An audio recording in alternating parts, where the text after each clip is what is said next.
Welcome to another episode of Sanford Says. My name is Lisa Holder, Chief Communications and Cultural Affairs Administrator for the City of Sanford.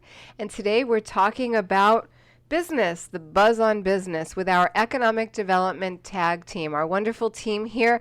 Tom Tomerlin is the Economic Development Director for the City of Sanford. Hi, Tom. Good morning, Lisa. Good morning. And Pamela Lynch, Executive Director of the Sanford CRA and Project Manager for the Economic Development Team. Correct. Welcome. Hello, How are everybody. you? How are you? So these two city employees are really in the know and have some great information to share with us about development and business in Sanford, and who more than you two to share that great information with us. So, Tom, you talked before about the city's economic engines. Can you give us like a quick summary of that idea, like an overview? Before, You bet, Lisa, and thanks for having us on the podcast again. This is kind of a way for us to easily describe what economic development is doing throughout the city, is to basically say, you know what? Economic activity is concentrated in certain geographies throughout the city.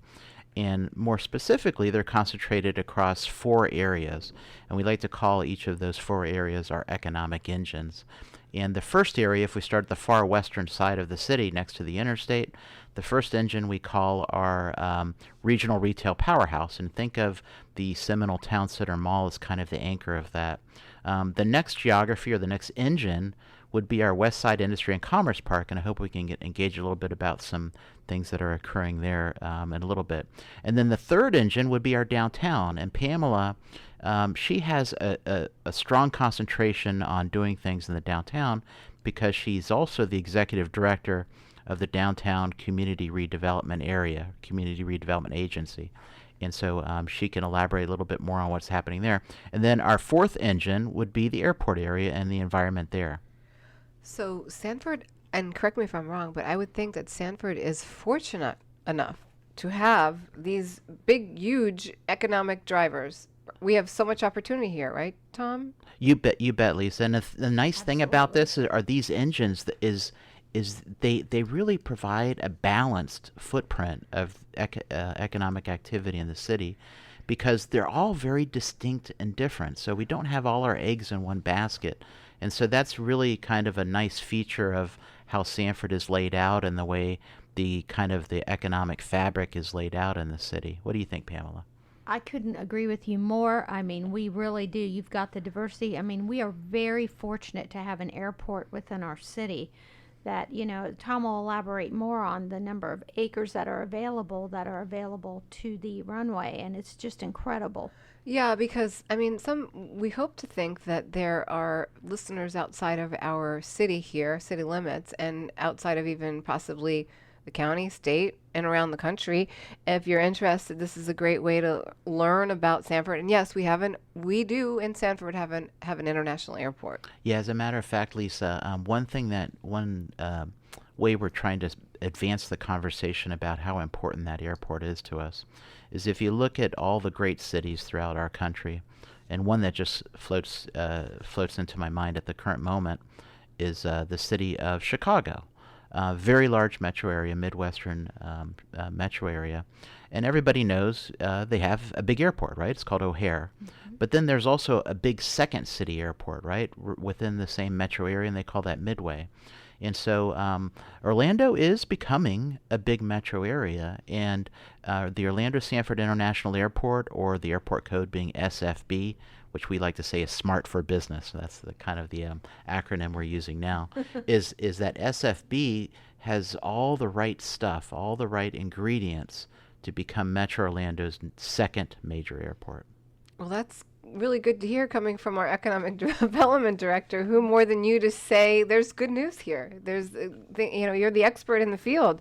So what are some of the, overall now, what are some of the projects that is occurring in these different economic engines, for instance, like the airport? Thanks so much for that question, Lisa. What we'll do is I'll provide just a quick overview of 3 of the engines, and then I really want to concentrate on our downtown engine and have Pamela talk about that. So let me start once again at the far western end of the city, our regional retail powerhouse. We all know, and I think we've even stated this on a prior podcast, that retail throughout the country has taken an A&P punch. We call that, what do we call that, Pamela? Amazon and the pandemic. Oh, Right. So, and that's something that has occurred to really all bricks and mortar retail establishments. But so our mall is in the process of being reinvented, and what we mean by that is that is the mall going to become a little bit more experiential rather than the place that you typically go to buy shoes and a blue dress or whatever kind of product that we used to buy in the 1990s, 1980s in malls, right? Which is a national problem, right? We're not alone here. We're not Right. alone. And so what we're thinking about, and we have such a great start at our mall, we have a new company there, Elevate. I think we've even said this before on a podcast. But you couldn't ask for a better first domino to tip at our mall in terms of talking about an experiential experience, right? Basically, it's a fun place to go with the family, and it has video games, it has the indoor go-karts, it has a bowling alley, it has the virtual reality video games, and then it has the old school video games. I think Pamela likes the Miss Pac-Man. I was and going if to say I'm- that. Yes, if I may, I think that, it did provide a sense of normalcy because coming out of the pandemic, their timing was perfect when they opened back up.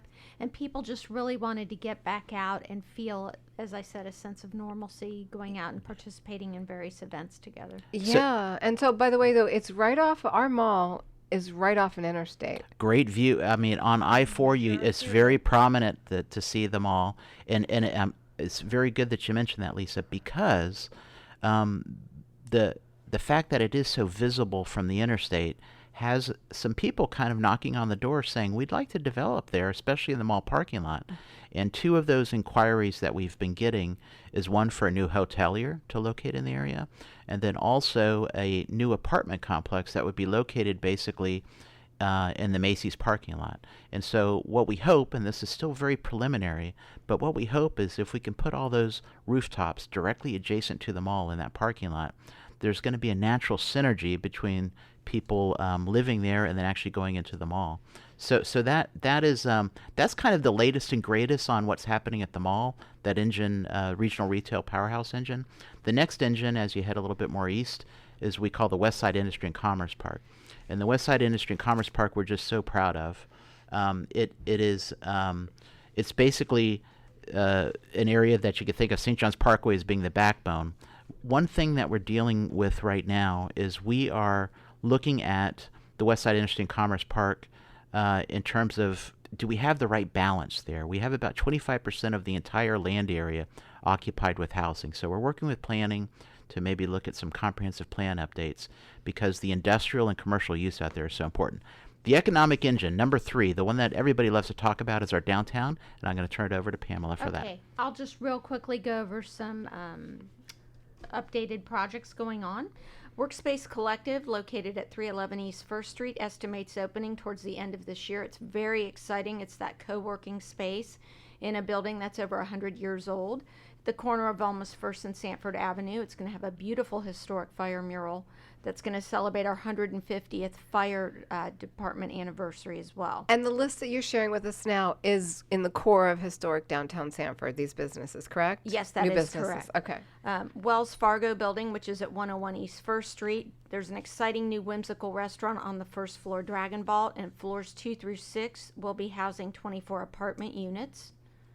Also, where the former Sanford Pizza Company spaces, which is at the marina area along Seminole Boulevard, will now house a Philomena's, which is very exciting because anyone in this area knows Philomena's has eaten there.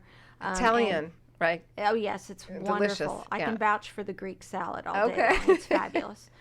The Sanford Flower Shop on Commercial is actually being built out to be a veterinarian office now. That's So, really which great. is in great need. As you know, It there are is. many multifamily housing units and over in the historic district, single family, who have, and we're all pet lovers, right? We have a lot of Yeah. pet lovers here, so having a veterinarian close by, I think Yeah. is very important. I'm excited for that. So that's really just a quick update on a few things going on in the downtown area. Those are pretty big few things. Yeah, and what I would encourage the listeners to do is that, by virtue of Pamela spending much of her time in the downtown because of her role as the executive director of the CRA, reach out to her. Sometimes we get some great inquiries. What the downtown really needs is this.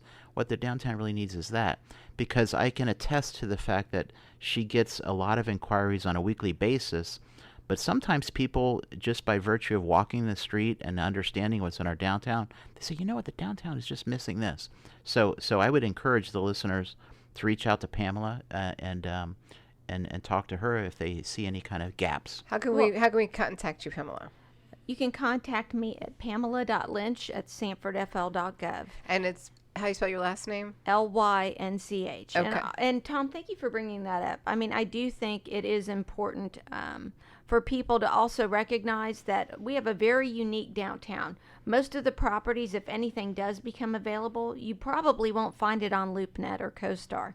So it really is walking it through the roads, knowing the people, having connections, knowing what's available, knowing what might become available. So if you are thinking of opening up a business, big or small, give me a call or email me. Thank you. Yeah, it sounds like there's opportunity. There is. Yeah, and the exciting thing, as Pamela mentioned, is that we like to think of our downtown as basically a big business incubator, because by really, if you look at all the independent food and beverage footprint, the independent retailers, there's no chains. You don't see chains in our downtown. So this in a way, and you can look at Henry's Depot, our food hall, it's just such a great example of a place that can almost serve as an incubator to start a new food and beverage idea. Mm-hmm. So yeah, come on down to Sanford. Whoever's listening, grab breakfast, lunch, or dinner, or late evening, early evening. There's something for everyone down here. If you haven't been, it's a really awesome place to visit and be. Tom, so we didn't finish our last engine. Oh, an update okay. at our airport. Okay, so real quick, Lisa. Our last engine, which is our airport, it's our easternmost engine. And it's kind of nice that it's the easternmost engine because it's getting a little closer to the space coast, which the aviation is just king. Aerospace is king. And so really just the long and short of it is that we're getting tons of inquiries for aviation-related businesses because there's plenty of acreage out at the airport that's going to have direct access onto the airfield, and so that's really valuable. Okay, great. Wonderful. And can we talk real briefly about the 417 exit to the airport, or yes, is it just real brief? Yeah, it was great that we had Central Florida Expressway Authority have a podcast with you not too long ago, and I was grateful to be able to sit in on that podcast, and that's still going strong, and what we believe is that by virtue of having that off-ramp connect the 417 almost to the front entrance of the airport on Red Cleveland Boulevard, that is kind of that is, once again, I hate to keep using this word, but is a game changer, because having that kind of direct access is going to open up the airport for not just new passengers and getting more passenger traffic, but it's also going to open up the airport for cargo and other businesses. So that is that's in the planning phase still, and there's a lot of things that have to be explored, but it's progressing. Right. Okay. And we have a lot of visitors coming in. We have a lot of people, that travel from this airport, but we also have a lot of visitors that come in from several, locations around the country to come to Sanford. Yeah. As right? a matter of fact, some of our several. downtown merchants have given a little bit of intel on how much out of town money gets spent here. Yeah. Pamela. Most definitely. I mean, I can tell you that from credit card receipts, I believe 70% come from outside our zip code. Is that a surprise to you economic development folks, or? Well, it is a surprise. It's pretty exceptional, I think. But I will tell you that is by and large driven by the fact that we are Seminole County Special Events Center. Special event city as well. And a destination city. And so it is frankly. a destination. So our special events, they cast a very wide net. They do. And so it's really a regional pull to some of our special events. And the advantage of those special events is that the people then go spend money in the bricks and mortar establishments that we have on Do you want First. to say something, Pam? I was going to say that I agree with Tom. I do think primarily it is the special events, but then you have a draw when you have someone like a restaurant like Hollerbach's that's been there 20 years. They're up to 700 seats, and they actually have a very large regional draw from all over Florida. Right. And speaking about regional, our Sunrail. What we haven't talked about Sunrail in a little bit, especially on the podcast though. So the Sunrail station we have in Sanford with the CRA funds the trolley that helps people get free back and forth from around the region to our city and go into downtown.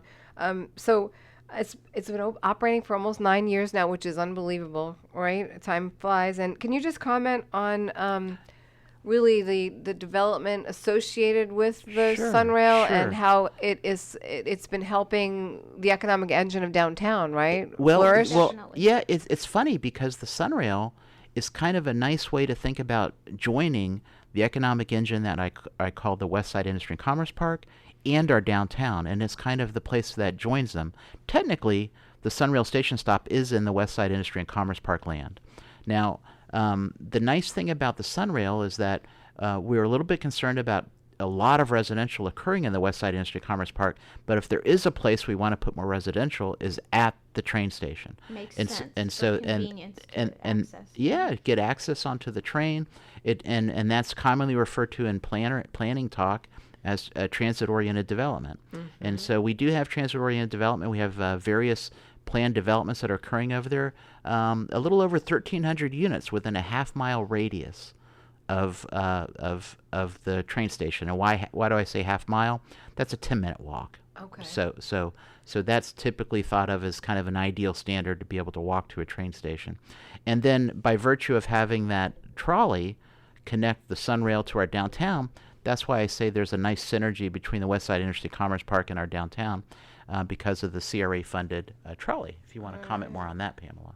I would just say it's a great avenue, and who we work with, who we partner with on trolley services is very flexible when it comes to other activities that we may need assistance with. Right. And I can tell you that all of our trolley services center around that Sunrail. So if the Sunrail schedule changes, the trolley schedule will change. Right. However, it's been pretty sturdy and firm, the schedule lately. Since we're talking about rail, just real quickly here, the Amtrak auto train. Sanford, one of 2 places in the United States Right. that has an Amtrak auto train station, Lorton, Virginia, and Sanford, Florida. So do we have that trolley from the Amtrak stop and that would bring passengers waiting to go, and then they utilize our Sanford Information Center with their luggage and Yes, enjoy that's downtown? correct. Yes, that's correct. When they come in, and especially they've been on a long train ride, and a lot of them, they take their belongings off the train. They want to keep them with them for, security reasons. They will come into the information center. We welcome them to the City of Sanford. We provide them with a visitor's guide. We show them the, general area if they're what they ask about, whether it's restaurants or Right. anything else. And back in the back, we have these very large lockers with keys that they can take with them. So they place their luggage in those lockers. They're so thankful and appreciative. We find out a little information about them, and we did start doing a little resident of the week. So or a visitor of the week, visitor of the week. So they come in, we get a picture, and we'll do a little blurb about them. So people really love it here. They love that experience, and that first touch is everything when you come to a Sure. city. It can make a difference if somebody talks positively or not about you and will come back. So Right. we feel like we have a really good first touch when it comes to them coming here. Thank you to the Sanford CRA. They do. It's not. It's free to the user, but there's a cost behind it. Funded by the Sanford CRA. Correct. Okay. And so we're talking about transportation. We talked about the rail, airport. Then there's people that drive their own things called cars. Now, parking and downtown. Can you provide like a perspective, Pamela, on what's happening with downtown parking? Sure, thank you. Please. I think that, if you ask 10 different people, you'll get various answers. Does Sanford have a parking problem? You'll hear yes, you'll hear no, you'll hear not right now. But we recognize what's in the pipeline. And we know that we've got a project that we are contracted for, it's underway, to possibly remove 500 spaces that people use right now. So we are under what's called a parking RFQ, request for qualifications, which closes today on March 9th, where we receive information, the city receives information regarding an RFQ we put out. And that was to include a parking garage with some retail liners, perhaps some multifamily. And it's slated for the area of the corner of First Street and Sanford Avenue. Now, some people might say, well, isn't Monroe Hall there? And the answer is yes, Monroe Hall is there. But included in that RFQ is to either relocate that structure or to potentially demolish the structure. So we are asking for qualifications on both.